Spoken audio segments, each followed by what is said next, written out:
اعوذ باللہ من الشیطان الرجیم بسم اللہ الرحمن الرحیم السلام علیکم ورحمۃ اللہ وبرکاتہ۔ میرا نام محمد افضال ہے اور آج ہم جماعت ہفتم کی اسلامیاتی بک سے سبق نمبر 8 پڑھیں گے، فتح مکہ۔ سب سے پہلے اس بات کو جانیں کہ صلح حدیبیہ میں جہاں پہ بہت سی شرائط تھیں اور یہاں پر کفار کی طرف سے اور مسلمانوں کی طرف سے ایک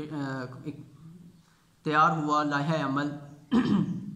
صلح حدیبیہ، ایک معاہدہ ہوا۔ اس میں ایک شرط یہ تھی کہ مسلمان اور کافر جو ہیں یعنی کہ قریش مکہ اور مسلمانوں کے درمیان یہ معاہدہ طے ہوا تھا کہ عرب کے باقی قبائل آزاد ہیں،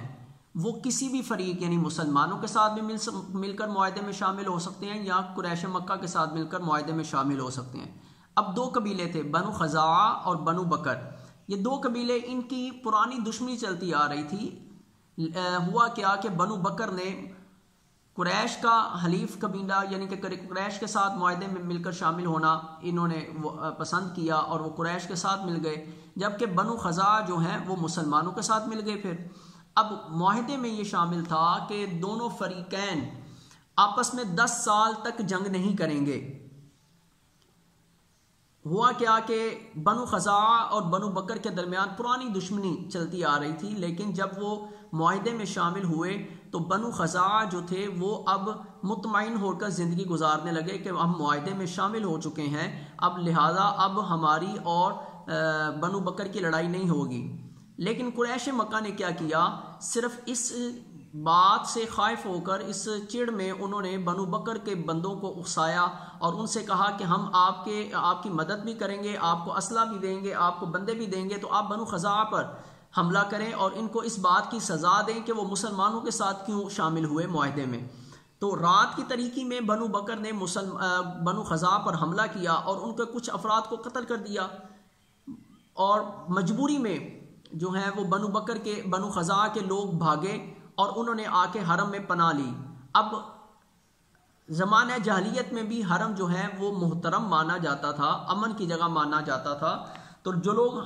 حرم میں آ جاتے تو اس کو معاف کر دیا جاتا، یعنی کہ اس پہ حملہ نہیں کیا جاتا تھا۔ اب وہ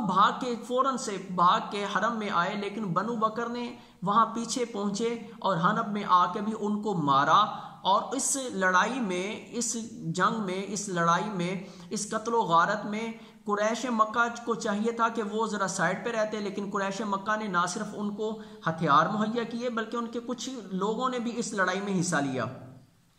اب ہوا کیا کہ بنو خزاعہ کا ایک وفد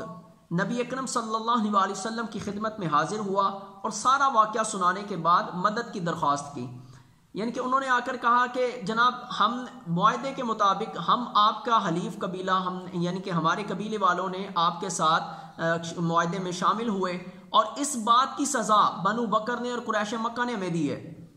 آپ ہماری مدد کریں، ہم آپ کے ساتھ ملے تھے معاہدے میں، لیکن ہمیں جو ہے وہ مارا گیا، ہم نے حرم شریف میں پناہ لی اور حرم میں بھی جا کر ان لوگوں نے مارا، آپ ہمارے ساتھ انصاف کروائیں، ہماری مدد کریں۔ تو قریش اور بنو بکر کے معاہدے کی خلاف ورزی اور حرم کعبہ کے بے حرمتی اور قتل و غارت کا سارا واقعہ سنانے کے بعد مدد کی درخواست کی۔ قریش اور ان کے حلیفوں نے جو کچھ بھی کیا وہ صریحاً یعنی کھلم کھلا صلح حدیبیہ کی خلاف ورزی تھا، یہ نہایت غیر معمولی بات تھی، اس کو درگزر نہیں کیا جا سکتا تھا۔ نبی کریم صلی اللہ علیہ وسلم نے فرمایا کہ واقعی تم لوگوں کے ساتھ ظلم ہوا، ایسا نہیں کرنے چاہیے تھا قریش مکہ کو، لیکن ہم آپ کی مدد کریں گے، پوری مدد کریں گے آپ کی، آپ بے فکر رہیں۔ نبی کریم صلی اللہ علیہ وسلم نے حضرت زمرہ رضی اللہ تعالی عنہ کو قریش مکہ کی طرف بھیجا اور ان کو تین شرائط دے کر بھیجا کہ رسول اللہ صلی اللہ علیہ وسلم نے فرمایا کہ قریش مکہ سے کہو کہ بنو خزاعہ کے جتنے لوگ تم لوگوں نے مارے ہیں ان سب کا خون بہا دو۔ اگر یہ بات منظور نہیں ہے تو پھر ایسا کریں کہ بنو بکر کی مدد سے اور بنو بکر کی حمایت سے آپ پیچھے ہٹ جائیں، آپ چھوڑ دیں، ہم جانے اور بنو بکر جانے، ہم خود ہی ان سے نپٹ لیں گے۔ اگر یہ بھی شرط منظور نہیں ہے تو پھر بھئی سیدھے طریقے سے کہہ دو کہ ہم یہ جو شرائط ہے معاہدہ حدیبیہ جو ہے اس کو ختم کرنے کا اعلان کرتے ہیں، پھر دیکھ لیتے ہیں جو ہوگا۔ اچھا، وہ اب غرور و تکبر میں مبتلا تھے قریش مکہ کے کفار، انہوں نے کہا ہم تیسری شرط قبول کرتے ہیں، جاؤ جو کرنا ہے کر لو، ہم جو ہے وہ معاہدہ صلح حدیبیہ جو ہے وہ معاہدہ ختم کرتے ہیں، حدیبیہ معاہدہ ہم ختم کرتے ہیں، جاؤ جو کر سکتے ہو کر جاؤ۔ اب حضرت زمرہ رضی اللہ تعالی عنہ اس بیان کو سن کے، اس بات کو سن کے اب واپس جو ہے مدینہ شریف تشریف لے آئے۔ اب جب آئے تو انہوں نے بعد میں وہ لوگ بیٹھے قریش مکہ اور ان سر پکڑ کے بیٹھ کے، اوہو یہ ہم نے کیا کر بیٹھے، ہمارے اندر تو اتنی سخت نہیں ہے، ہمارے اندر تو اتنی پاور نہیں ہے کہ ہم مسلمانوں کا، کیونکہ کئی مرتبہ وہ جنگ کر چکے تھے مسلمانوں کے ساتھ، اور مسلمانوں کی پاور اور مسلمانوں کی ہمت اور قوت اور عشق مصطفیٰ صلی اللہ علیہ وسلم اور نبی پاک صلی اللہ علیہ وسلم کی جو ہے وہ زبان اقدس سے نکلے ہوئے الفاظ پر اپنی جانیں نچھاور کرنے کا انداز وہ دیکھ چکے تھے، وہ جانتے تھے کہ ہمارے اندر اتنی پاور نہیں ہے، وہ کہتے ہو یہ ہم کیا کر بیٹھے۔ انہوں نے فوراً سے ابو سفیان جنہوں نے ابھی اسلام قبول نہیں کیا تھا ان کو بھیجا، مدینہ شریف جائیں جی، جا کے کہیں جی غلطی ہوگی ہم سے، معافی ہمیں دے دیں، ہم یہ شرط جو بات ہم نے کی ہے کہ تیسری شرط یعنی کہ صلح حدیبیہ جو ہے معاہدہ حدیبیہ ختم کرنے کی، ہم نے ایسا نہیں، ہم اس پہ اپنی بات پہ جو ہے وہ معافی مانگتے ہیں اور ہم اپنے صلح معاہدہ حدیبیہ پر قائم ہیں۔ اب وہ ابو سفیان جو ہے وہ مدینہ شریف میں حضور اکرم صلی اللہ علیہ وسلم کے پاس آئے اور آ کر کہا کہ نہیں جناب ہم سے غلطی ہو گئی، آپ سے ہم خاموش رہے، کوئی بات نہیں کی۔ وہ دوسرے حضرت ابوبکر صدیق رضی اللہ تعالیٰ عنہ کے پاس گئے، کہا جناب آپ کی مہربانی ہے، یہ ہم سے یہ غلطی ہو گئی، ہم اپنا معاہدہ پہ قائم رہنے کی بات کرتے ہیں تو آپ ہمیں معافی دلوا دیں۔ رسول اللہ صلی اللہ علیہ وسلم سے آپ بھی خاموش رہے۔ وہ ایک دو صحابیوں کے پاس اور گئے، کسی نے کوئی حامی نہیں بھری، حتیٰ کہ وہ ناکام ابو سفیان واپس لوٹے۔ نبی کریم صلی اللہ علیہ وسلم چونکہ بنو خزاعہ سے مدد کا وعدہ فرما چکے تھے، اور دوسری بات یہ کہ واقعی ہی بنو خزاعہ کے ساتھ ظلم و زیادتی ہوئی تھی اور حرم کعبہ کی بے حرمتی ہوئی تھی کہ حرم کعبہ میں جا کر انہوں نے بنو خزاعہ کے لوگوں کو مارا، تو نبی کریم صلی اللہ علیہ وسلم نے جہاد کا اعلان کرتے ہوئے 10 رمضان المبارک 8 ہجری کو 10,000 صحابہ اکرام کا لشکر لے کر مکہ مکرمہ کی طرف روانہ ہوئے۔ 10,000 کا لشکر لے کر رسول اللہ صلی اللہ علیہ وسلم مکہ شریف کی طرف روانہ ہوئے۔ راستے میں تھوڑے سے فاصلے پر مکہ شریف سے تھوڑا سا پیچھے مر الزہران ایک جگہ کا نام ہے، وہاں پر آپ صلی اللہ علیہ وسلم پہنچے اور وہاں پر پڑاؤ ڈالا، وہاں پر خیمے آپ نے لگوا دیے۔ قریش کو جب اس بات کا علم ہوا، اس بات کا پتہ چلا کہ مسلمان جو ہیں وہ لشکر لے کر پہنچ گئے ہیں، یہاں پر آ چکے ہیں، تو ابو سفیان، حکیم بن حزام اور بدیل بن ورقہ کو صورتحال جاننے کے لیے قریش مکہ نے بھیجا، بھائی جا کے دیکھ کے آؤ کیا صورتحال ہے، کیا ان کے ارادے ہیں، کتنی تعداد میں ہیں، کیا مقاصد ہیں ان کے۔ تو اس دوران ابو سفیان پکڑا گیا، ابو سفیان کو پکڑ لیا گیا، نبی کریم صلی اللہ علیہ وسلم کے سامنے پیش کیا گیا۔ اب ابو سفیان جو ہے وہ مکے کا سردار تھا، اور ابو جہل جو تھا اس کی موت کے بعد قریش مکہ کی کمانڈ جو تھی وہ ابو سفیان کے ہاتھ تھی، یعنی کہ بدر کے میدان میں ابو جہل مارا گیا، اور اس کے بعد احد میں اور پھر جتنی بھی مارکے ہوئے مسلمان اور کافروں کے درمیان سب میں لیڈ جو ہے وہ ابو سفیان کر رہا تھا۔ آج ابو سفیان ہاتھ میں آ گیا، تو جب ابو سفیان ہاتھ میں آیا تو مسلمانوں کو، جب مسلمانوں نے اس کو دیکھا تو وہ سارے دکھ، ساری تکالیف یاد آ گئی جو یہ کفار مکہ جو ہیں قریش مکہ مسلمانوں کو دیا کرتے تھے۔ اب چاہیے تو یہ تھا کہ جناب اس کے ساتھ برا معاملہ ہوتا، لیکن جب وہ سامنے آیا تو اس نے معافی کا اعلان کیا۔ حضرت عباس رضی اللہ تعالیٰ عنہ جو رسول اللہ صلی اللہ علیہ وسلم کے چچا ہیں، انہوں نے ان کے ساتھ اس کا وہ اچھے تعلقات تھے ابو سفیان کے، یہ پہلے اسلام قبول کرنے سے پہلے،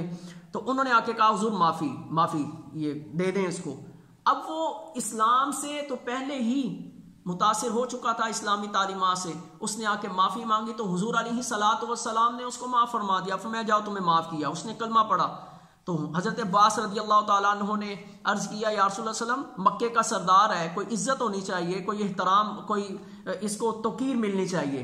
تو کچھ ارشاد فرمایا۔ آپ نے فرمایا جاؤ جا کے اعلان کر دو جو ابو سفیان کے گھر میں پناہ لے گا ہم اس کو معاف کر دیں گے۔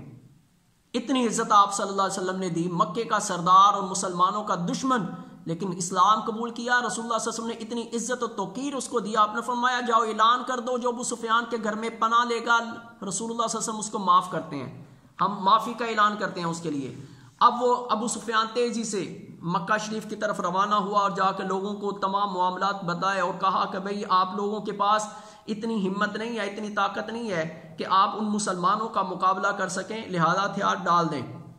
اب رسول اللہ صلی اللہ علیہ وسلم نے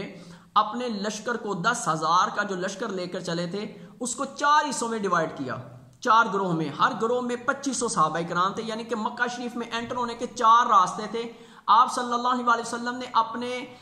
جو لشکر کو 4 حصوں میں ڈیوائیڈ کیا، اور ایک جو پہلا گروہ تھا،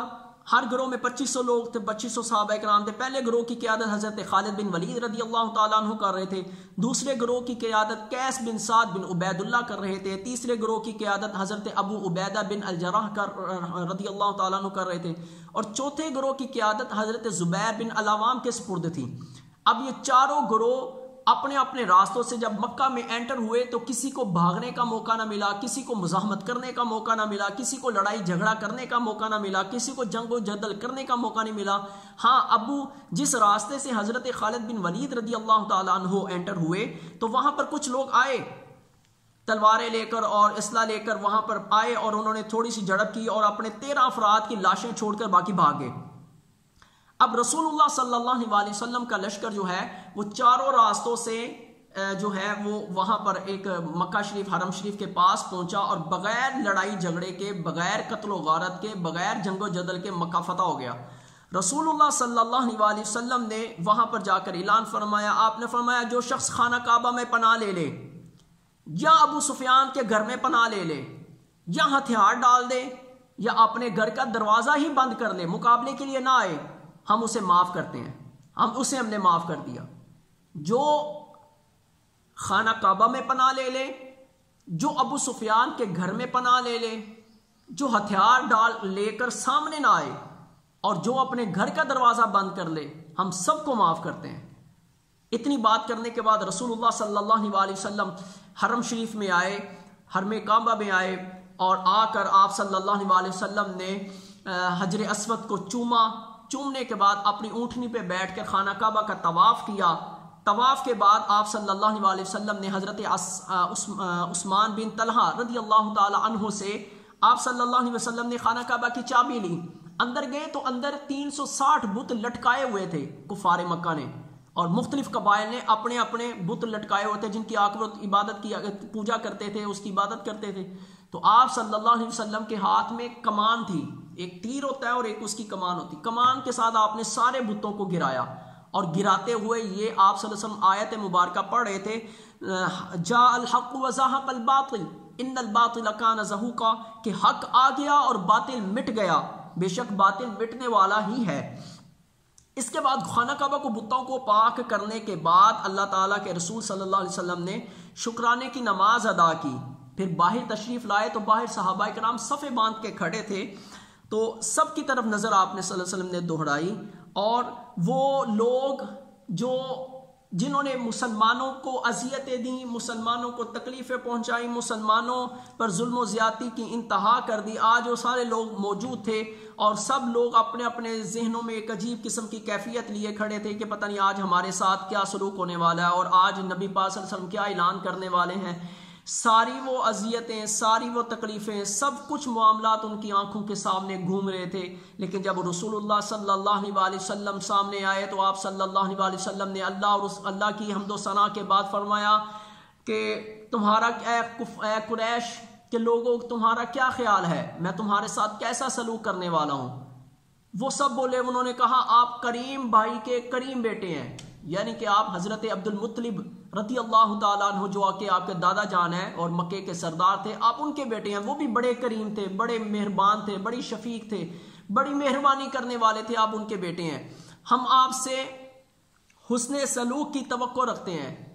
تو آپ صلی اللہ علیہ وسلم نے فرمایا میں تم سے وہی بات کہتا ہوں جو حضرت یوسف علیہ السلام نے اپنے بھائیوں سے کہی تھی، یعنی کہ یوسف علیہ السلام کو ان کے بھائیوں نے کنویں میں ڈال دیا، لیکن اللہ کی کرنی ایسی ہوئی کہ یوسف علیہ السلام کو کنویں سے نکالا گیا، پھر